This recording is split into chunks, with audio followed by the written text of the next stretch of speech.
saying that we're something else even though we have it. Just like, how many of you have a car? Raise your hand if you have a car. Okay. So you travel in the car.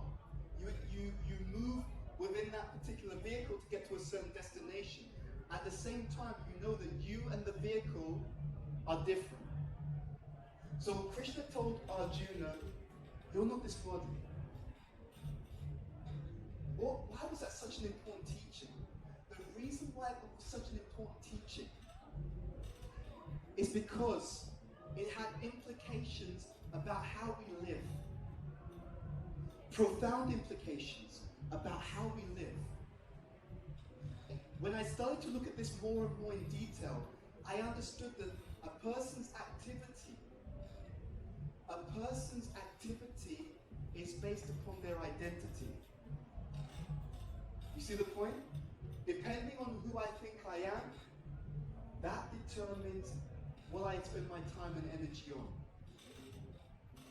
My identity informs my activity. So when Krishna tells Arjuna, you're not the body, it implies that there's some other stimulation that we require. The body does need something, right? Just like a vehicle. The vehicle needs fuel. You need to get it. I know what they call it in this, what they use in this part of the world.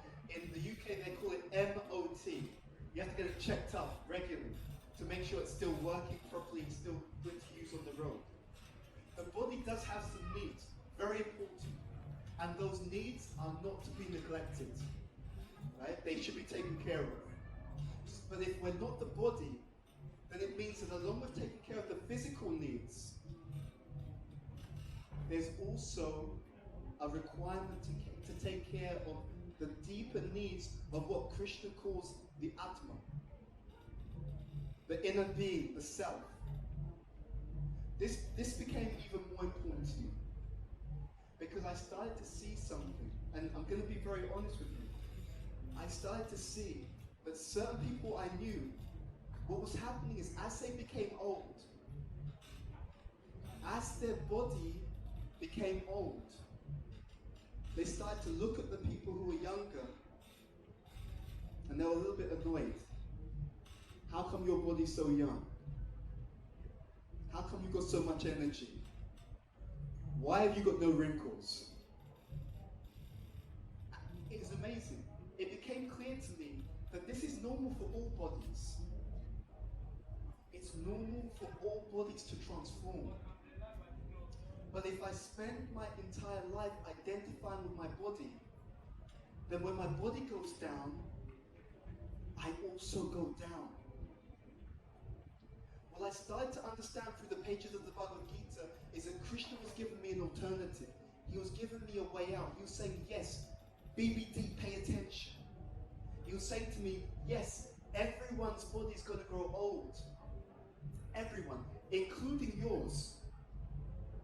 He was saying, but if you do something that also feeds or nourishes the real you, not the physical body, not even the mind and the intelligence, but the Atma, what we call the soul, the passenger within the body. He said, if you can include in your life time and activities that nourish the deep you, the real self, while taking care of the physical body, while taking care of your talents and skills socially. He said, he was helping me to understand, if you can do this, if you can take care of your purpose in terms of personality, but also in terms of the soul, then you can be truly happy. That's what he was telling me. He was showing me through these pages that when we talk about purpose, it required three things. Number one, to focus on the meaningful, to have a willingness to explore and to look for what is truly meaningful in life. What is going to be of lasting value? That was the first lesson. The second lesson, as I said, he was teaching me, you have a psychophysical nature, you have a personality in this world. And if you're gonna be in this world, world. If you can have occupation, which most of us have to do, you can have family, social interactions, you can get a lot more output if you do that according to your natural talents and skills. That was the second lesson. But the third lesson, the most profound lesson, is that actually, if you also incorporate or put into your life activities that feed the soul,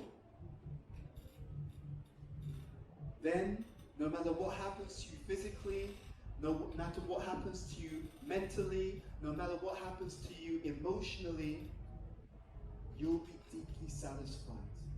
I'm giving a presentation, I think it's tomorrow, and it's a model that my wife and I created, inspired by the teachings of the Bhagavad Gita, and it's a model on self-esteem.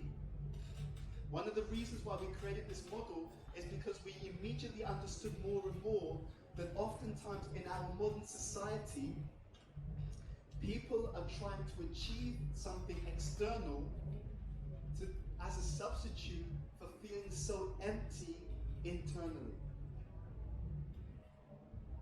Think about that. And what happened was, just like with Jada Pinkett, even though she had so much externally, because she felt so empty inside, that was why she was feeling suicidal. So when we talk about discovering our purpose, we want to leave you with these 3 ideas from the Bhagavad Gita. Number 1, we have to have a desire for this. We have to be willing to focus on that which is meaningful. It's such a